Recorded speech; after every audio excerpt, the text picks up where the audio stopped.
এই মুহূর্তে কি নিয়ে ব্যস্ত আপনি? এই মুহূর্তে আমি একটা ওয়েব নিয়ে ব্যস্ত, আর 2-3টা সিনেমার স্ক্রিপ্টের কাজ চলছে আর কি। আচ্ছা, সামনে আমরা বেশ কয়েকটা সিনেমা পেতে যাচ্ছি, এটা আশা করতেই পারি। জি। আচ্ছা, ডেঞ্জার জোন রিলিজ হলো সারা বাংলাদেশ ব্যাপী, অনেক দর্শক দেখেছেন, কেউ প্রশংসা করেছেন, কেউ আলাপ করেছেন, কেউ অপলাপ করেছেন। সবকিছু মিলিয়ে ফিডব্যাক এবং চলচ্চিত্রের সাড়া ফেলেছে কতটুকু, সেটা আপনার কাছ থেকে জানতে চাই। আপনারা জানেন যে আমার সিনেমাটা আসলে বেশ কিছুদিন আগে শ্যুট করা হয়েছে, তো রিলিজ দিতে একটু লেট হয়ে গেছে। তো সেই ক্ষেত্রে এত একটা সময় পর রিলিজের পরে দর্শক যে এইভাবে আমার সিনেমাটাকে গ্রহণ করবে, এটা আসলে আমি কল্পনা করিনি।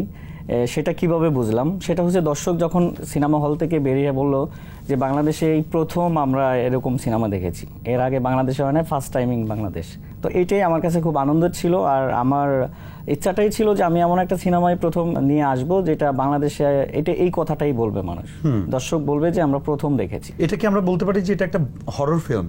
হ্যাঁ, এটা একদমই বাংলাদেশে পরিপূর্ণ হরর, এবং আমার বিশ্বাস এর আগে এরকম পরিপূর্ণ হরর সিনেমা বাংলাদেশে প্রচুর গ্রাফিক্স যুক্ত, তো এর আগে হয়নি, এটা আমার ধারণা।